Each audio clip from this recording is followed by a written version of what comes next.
Because I was reminded of your example of the steering. Steering cannot be adjusted, but the seat can. So imagine if I was the one who sold you the car and I didn't tell you, because I might think that that's not an important point to you.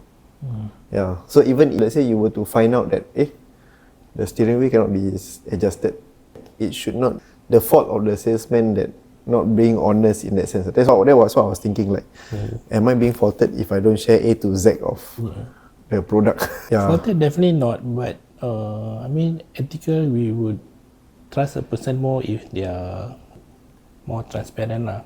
I believe that is the case lah. That's why the last time when we talking a bit about that as well, integrity. I think that aspect is, if you see our sunnah actually, when I read up the stories, it has always been, to me, it has always been amazing lah, the level of ethics they practice. There is also the story where I think in terms for integrity, where they are in a battle. I believe they were in a battle where they know that they will be outnumbered, and then their first point of discussion is what? It's about returning back the jizya, the tax that they collected from the non-Muslims, because they don't want it to be because we collected the money but we could not defend. So that level of integrity to them is like, we should return this first. If we win the battle, then we collect back from you. So that level of integrity has always been, to me, is mashallah, has always been that how eventually that you realize why Muslims spread our religion spread so much across the region, is that actually is based on the value of honesty. So even to that extent, where they can just say, we still defend you, we still fight for you, but maybe we lost the battle. But to them is that, if even to the extent, they're not thinking of how they're going to be outnumbered, how they're going to lose the battle, but the first point is that to return that the integrity, or return that obligation, that they don't want it to become a point where in the day of judgment they are questioned about it. Because end of the day, nobody's there questioning them, where is my tax, where is the jizya tax that I paid to you, right? To them is that level of trust lah. They don't want to be, and then of the day they feel that even that kind of small things, all the small things matters to them, to behave in that kind of ethical, like you mentioned, nobody see, or end of the day is between you and God lah. So I think that is the level of ethics we should strive for lah. Of course, knowingly omitting can also be considered a lie if you purposely omit not saying something. But end of the day, I think we are all humans. We all will make mistakes. I don't think we are perfect to the point where we are honest all the time. So, but I think we still try to strive to be the best that we can be lah. And I think it is kind of a value that you can actually use or utilize in order to grow your business and grow your barakah, I feel. Because that's where, like you mentioned, it's kind of a hidden thing, right? You may not see it now, but like you mentioned, even you would not think twice of working with the dealer himself, because you know that of the trust you can get, of the transparency you can get. So it's something that nowadays we may not, it's not something that we take on and then say, hey, how do we become more become more transparent, become more honest in our business, because we are still focused on how do we do more marketing, how do we spend more money on marketing, how do we showcase ourselves better, how do we brand ourselves better. So which is kind of not the barakah way lah, I feel. So that's where like we can look at how to revive the Islamic way of doing, embodying values that actually you will realize that you can grow your business, and maybe you need to do less, because who knows, you may even recommend to your friends. Now that you speak to me, now I also feel maybe I want to buy a car, I will find that dealer you mentioned, because based on what you say, I You can buy my car. can trust buy your car. Then you buy whose car? Buy new car from the dealer. So inshallah. So I think that is the I would say it's kind of underrated value lah. This integrity, but it is something actually big in our religion, and it can be used to affect our barakah in our lives lah. Can improve our barakah. I would say. To sidetrack a bit with regards to honesty, but it's a question for both of you. What do you feel? Among us Malays, we have this term called bohong sunat. Do you think it's permissible in Islam in our daily transactions with others? Bohong What do you sunat. think? Yeah, Is it white lie or no? what like? Yeah, well, nice. Or white lie? That it's permissible, justified. What you think? I don't bohong sunat lah. That one, was it a bohong sunat? That I didn't bohong sunat? I think there are circumstances that is allowed, right, in Islam. One of it I remember is about like if you are under threat and they ask you whether you, even to the point whether you are Muslim, you are allowed to lie in that sense to protect lives, protect your own life. So I think there are circumstances that would it become permissible. So I don't know, maybe Ustaz know better. Ustaz have the. Or if let's say your spouse cook, your spouse cook not so nice, and then by saying it's not nice, you will hurt her feelings. Correct. But you say it to care. Feedback, so the next round lagi sedap. You can still say it's nice, but it can be better. Because the objective, Nice but can be better. the objective is to safeguard the relationship. As we know, women, their hearts are like tissue, so fragile, easily break. If you continue to white lie to your wife without feedback, you'll be upset in the long term, disappointed. Every time tak sedap kan. Tapi paksa telan juga. Unless you suddenly say, anyway, tomorrow I cook. Tomorrow order. Oh, very nice, but tomorrow order. Every day order, you rest. Another circumstance is actually when two people are not on good terms or are fighting. There's friction. So we try to lie, say, this person say good things about you. Person B, this person say good things about you. What if both of you patch up? But can backfire, He lie. Can backfire, then all three now fight. I heard you say good thing about me. When did I say? Yeah. Okay lah. I mean lah, no intention. So boss back down to intentions lah. Intention. Mana masuk topik lain? To the part. Part 3. Next week episode. Also next week episode is about intentions. Yeah. Okay lah. So that's Why- about why- integrity. But you keep on mentioning about honesty. So Honesty and integrity lah. now is similar. He was Or is it talking about different? integrity more of the interaction, not within a person. It's about the self, and of course between you and God, right? So because like he mentioned, when nobody's around, you know. So that's you do- integrity. Yeah, I mean it's more encompassing lah. Honesty probably is just a subsection lah. It's the interaction between you and me, whether I'm honest to you or not. So the car dealer Because it has is to be an interaction lah. so it's a subset of integrity. Yeah, because honesty has to be with a person lah. I'm being honest with you. But I mean, of course, okay, honestly, sometimes I just use it interchangeably lah. I don't know lah whether you all subconsciously also this is integrity, this is honesty. Are they used? but even for your example, the lawyer was being honest. And he said, That's why but he lost the deal. Not? he's honest, but I think he was losing something else. So maybe it's trivialness. not about the honesty, or maybe The trivialness So of much the attitude lah. Yeah, so he was technically he did not lose the sales because he was dishonest, but he lost the sales because of his attitude towards that meetup. That he found that meetup was not important, Is it intentionally late, or that I don't know. or he doesn't really treasure others' time? I don't know. I doesn't respect other people's time. didn't respect lah. So the So- lateness also that Yeah, I you're mean, not happy with.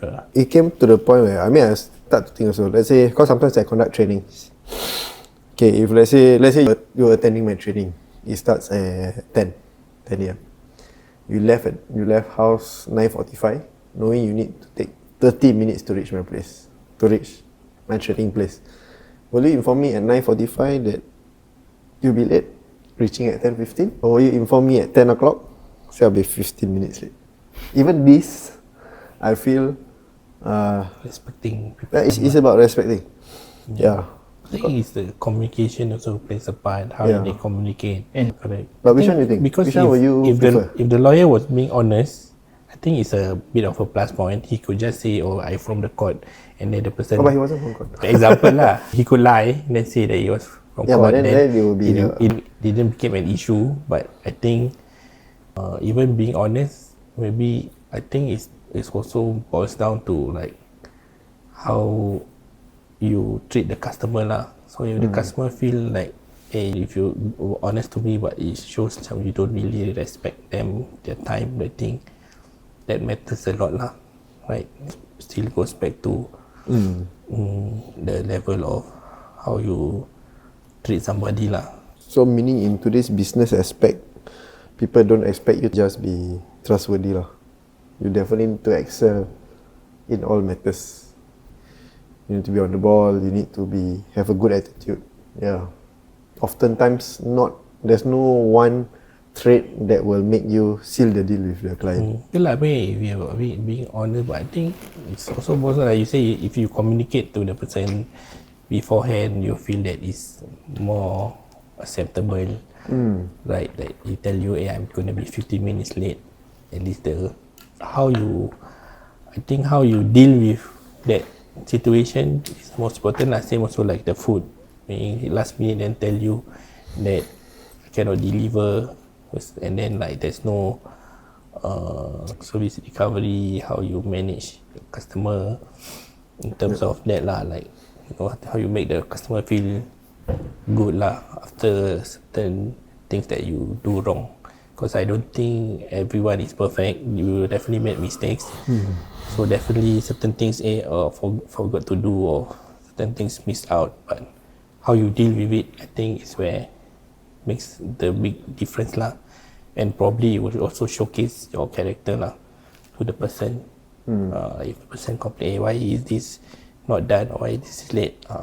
How you manage that, I think will make the difference lah. Like maybe you mentioned there are things that the person can send you food or alternatives, things like that. But Cannot forget lah.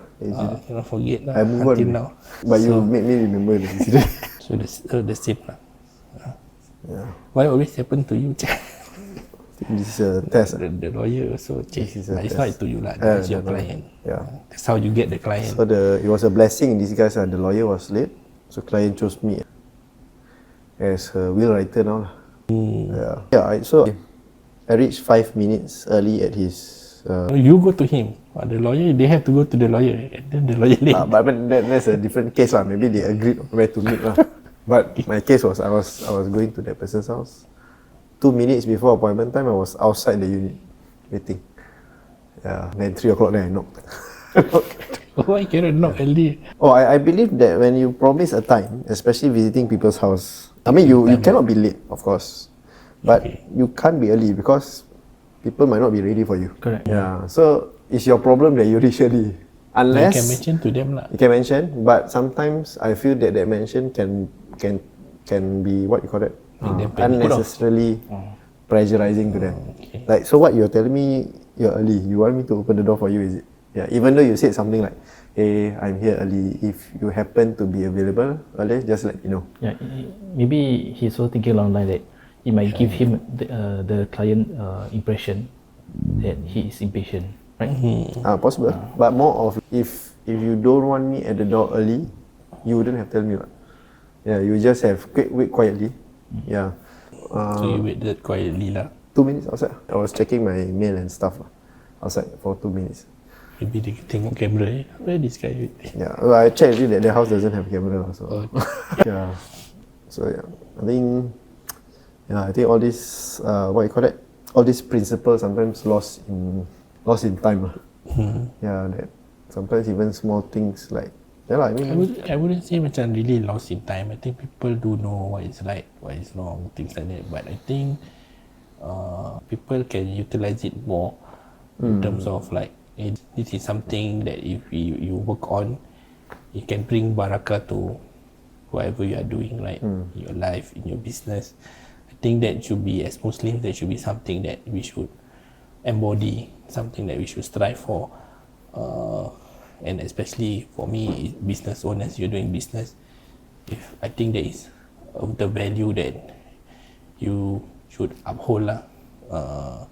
And there is also a way of you doing da'wah to our people, because historically that's how Islam spread to our region as well, through trade, right? So values of the business owner, I think that is also will allow you to be able to do da'wah. You don't have to teach people about Islam, but just being a good Muslim, being a good honest business owner, that's how it is become lah. Yeah. Sometimes da'wah is more effective being done through actions rather than words. Yeah, correct. Right. So I think that is the best way lah. Why you look for a Western way of growing your business when you have all these values that you can embody, and eventually you need to do less and you get more, right? That's what eventually we want to strive for, to get barakah in the business, rather than try to show off. Like you mentioned, maybe you use it a way of making people wait for you, and you feel that wow, this person very busy, that kind, but then you are not being honest. Like you say, can be backfire. So I think end of the day, yeah, if we as Muslims embody the right values, I think naturally you also see the business growing. Yeah. I'm just curious, in the business and corporate world, right? If we were to be too honest, right, we might appear to be incompetent. Now, is there a line that we can draw so that we can have the best of both worlds, we can achieve both? We can have a good ethics at the same time achieve our business objectives. But in what scenario? For example, we are a newbie in the service industry, so we don't have much track record, but you want to approach clients. So you say you have very few years of experience. And if you were to be too blunt and honest, of course, is our clients or potential clients won't engage us. Yeah. You get what I mean? I think back to the steering wheel kind of thing. At what point do we decide to say something? So, for example, I have two ways of saying my years of experience in the company. I'm a 2 years I've been an advisor for 2 years, or I'm in my third financial year. Which one sounds nicer? Third financial year. So it seems longer. Am I lying? I'm not lying. So similar as I'm 5 years in the industry, I've served in this industry for half a decade. Which sounds nicer? Half a decade. So that one sounds more like not an honesty, but macam that person needs to understand how to present him or herself. So maybe focus less on if that is his weakness. His weakness is years of experience. That should not be mentioned. But maybe he can say that I've served XX number of clients. So not mentioning that, I feel is not he's not lying per se. He just chose to present his weakness in another manner, such that whatever that he mentioned is still not lying. Yeah, that's how I put it. I think that was what the example that I was talking. Presentation wise, but I don't think that we may be overthinking the thing too much in terms of like people won't engage you because you don't have the experience. Yeah. Because there will be a market for you that people will look for newbies because they cannot pay the experienced guys anyway. True. But I mean, even if you are being honest, I don't think people will see it as a negative thing. Like if you were to mention to the person, I'm new into this business, but what can you do? But what is, so it's how you communicate, right? Like, but I'm willing to do the best I can, or can you be my first customer? I think people will also be naturally want to help you, right? You are drawing on the person. I'm helping you on top of engaging you. I'm actually helping you to start a business. Why wouldn't somebody feel the need to help you? They will maybe be more inclined to actually help you to start your business if they see that you need help, rather than why do I spend on this guy where he already got enough jobs to work with, right? So I think eventually, of course, collectively, what I'm trying to encourage the business community will be also helping one another. And like I mentioned previously, how the Islamic businesses or how the Islamic ecosystem works in business last time was they will be helping each other. So there is something that we are trying to build in the community. So it will be something like if somebody comes to me, I know that you are new, you need help. I may actually even pass you the business for you to do. So this is actually the Islamic way of doing business within the community, because we want everybody to grow together, not on the self. So if I want to be selfish, then of course, welcome to me. But I think eventually this is something that in the Islamic ecosystem, it will actually work towards being honest and being like, okay, I'm starting new, then who's going to help you and things like that, who's going to support you. And people will there will be naturally people, or you may attract the right people actually to work with you, because they know that you're being honest, I want to help you, and then they give you the business, right? And then you find that these are the people who have a trait that they will support you even when you have no experience. Then this is like a good customer to have lah. And you may be attracting the right customer. Of course, if you look at the short term, maybe you need to do more, you need to pitch more lah, because you come across people, or you knew that I don't want to take you. But I think if you look at the long term, even just being honest, that of course, in a way, if you are bad enough, just tell people, hey, I'm new, I cannot do, I try only. Then you don't give them confidence, of course, how do they want to support you? But if you can give them confidence in various ways lah, not just having years of experience, yeah, you can other ways, like your how much work you're willing to do for him. This is something that you are really passionate about, something that I will want to put all my efforts in doing. So then people will be encouraged to help you, even though you don't have experience, but you need to give them confidence in some other ways lah. Yeah. So there are of course many ways of people doing it. So there will be some people who will probably do in terms of like I do it for you for free first lah.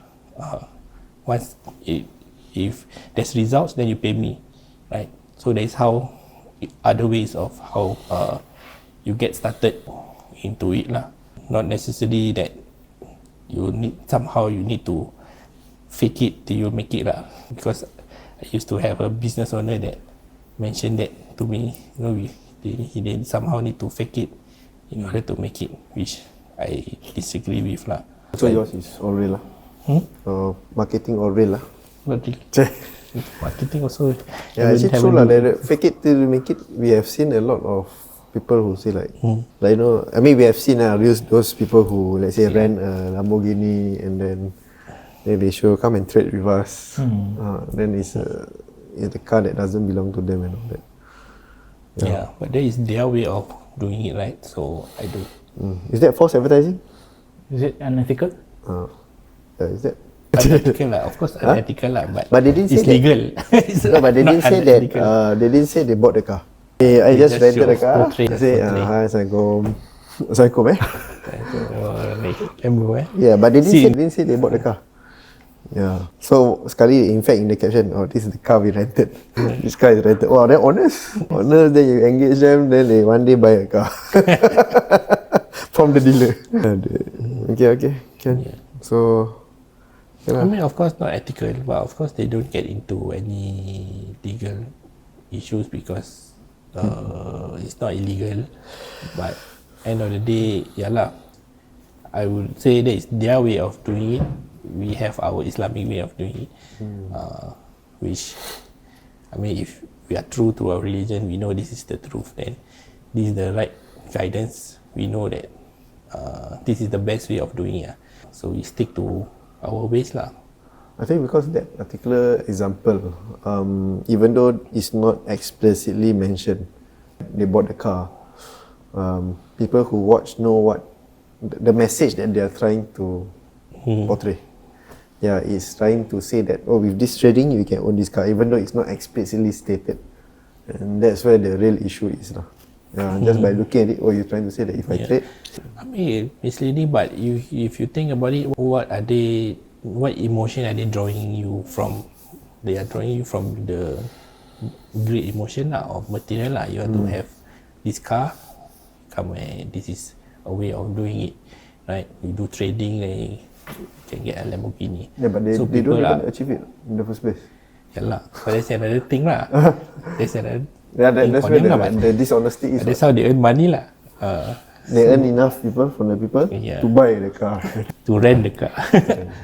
But I mean, that's how they do it. But they are tapping into people's greed emotion lah. The people you are attracting is what kind of people, right? But if that is the kind of customer you want, then go ahead lah. Which I think end of the day, of course we try our best, but I think end of the day, what is our purpose in life? If it still comes back to we are here for the worship of God only, then I think in whatever you do, you can align it for the dunya, or you can align it with the dunya and the akhirah, which I think I would choose the other lah. So that is, I feel we can align the business. Of course, when I started business, of course, these are not the things that I went through. So it's always a means of income, right? So I think we reached to the point where when we learn from Western culture, we feel that this is something not separate from religion. Making money and it's religion. But actually, what I've learned through my mentors is these are it's the same, it's a part of your life, and you can align, because like I shared the hadith before, the honest business merchant, the honest business owner can be among the prophets, right? So why wouldn't you want to be among the prophets? And how do you reach that? If there is, the hadith mentioned that if you are honest in doing business, there is the level of reward that you will get to be among the prophets. You can imagine you will be in the company of the prophets in the hereafter. So there is something that we should strive for lah, right? Whether you are able to reach that level that Allah will give us that reward or not, but end of the day there is a line of where you can see that is aligned with the religion, doing business as well. So, but how do we do it? So it's not something just for you to make money to survive in the dunya, but it's also a way for you to attain a level of reward in the hereafter. So I think end of the day, realign everything back to that would be thing where we want all the barakah, we want all the success from it lah. I think end of the day, that is where eventually you want to be able to do it in that manner lah. Of course, you just think of business for dunya. Of course, there's so many ways.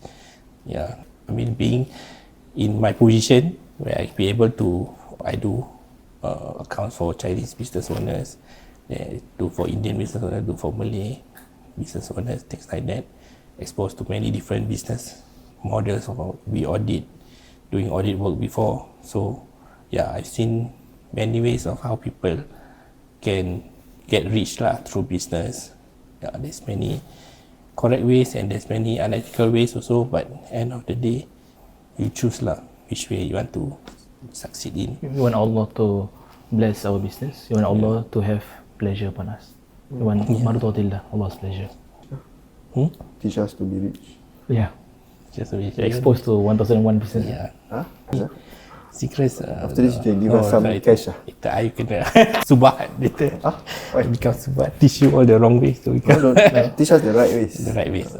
Can start by pay now. Okay. I mean, the right way, we follow, we align back to. I think our risk is also already decided upon. I don't think that someone who's somehow richer is more successful than someone who's poorer. I think this is where like the success or the money mindset has to come in back to to the Muslims to understand that money is just the responsibility that Allah has given to us lah. So what money we have is not our money, it's the money that be entrusted to us. So how we use it is actually will be reviewed lah on the day of judgment. How we attain it. How we attain it and how we use it. Both that is where you need to be careful lah. So if you think from that perspective, for example, I got money, I give it to you for safekeeping, then how do you use it, right? So it's the same thing like how Allah is entrusting us to whatever things that we have. How do we use it? Is also something that if we change our mindset, it's not ours, then it's just how would you manage, let's say, somebody else's money or somebody else's wealth, right? It's the same way of how you should be managing your own wealth lah. We shouldn't be thrifty, not spending, excessive spending. The things how we do it, I think end of the day is we are just utilizing what is being given to us lah. So end of the day it's not about how rich you want to become, but of course the ways of how you get more wealth has already been mentioned by Allah Subhanahu Wa Taala. I think there are many ways like being grateful. I think all the Islamic ways have always been in embodying the Islamic values lah. Doing charity, so there all those things lah. Of course you mentioned your worship, maintaining your worship. I think all these will help you actually grow your wealth lah. So if we focus on that more, then we focus on like the methods of how to make money. Like do we buy gold, they do all these things. I think there's so much more to work on in the religion side lah, I feel. Like even doing charity, I think it's also a bit underrated also in our community. We have people do give charity, but compared to if you see business owners, even non-Muslims, even within their community, they can do every year. They do very intentional way of doing charity. They do pledge, and every year they pledge even more than the previous year. So that level of commitment to give that charity or this sadaqah compared to the Muslims, we are still very far behind lah. For us is we know we need to do charity, but we don't put it with full intention. Like okay, this year let's set a goal of how much charity we're going to give, right? So all this can actually bring barakah to our income lah. But this is based on what you see on the statement of accounts lah, I believe. Based on the companies that you see, and from what we know lah, without mentioning, but I mean there are some in society, in the world today, actually most infrastructure and most business that is up there, the top percentage is from the Jews, and then they are the ones. If you study how they do, every year they will pledge an amount that's even more than the previous year to charity. That is part of their business. In the business community, the elites, they will do that. The rabbis will go around and ask how much are you going to pledge this year, and why can't we Muslims also do it? And you see how far their business is. You pay zakat on business. Then another topic that is mandatory, optional. Do they mandatory charity for them? I don't know. To them, they're also mandatory really. I don't know, but it's for business lah. We have to compare like for like lah. Study so much, but I think I mean they also come from Nabi Musa from the start, right? So there are certain that will be similar to us, but for us we have maybe more detail to, like you have the 2.5% things that we implement. Yeah, but there is maybe personal wealth, but and business aspect also. Why maybe Muslim businesses are also far behind is also certain, we don't utilize certain things that can actually grow our business lah from the Islamic sayings lah. I mean, if you see in the Quran, there's so many ways of growing wealth, and all of that is mainly of doing good values, impacting society, being grateful, yeah, doing sadaqah, of course, doing your istighfar and all these things. I think you can do better. Definitely, there's a lot of room to improve. But I think, inshallah, we try to revive this back and then make our business community stronger lah. Inshallah. I mean, I mean,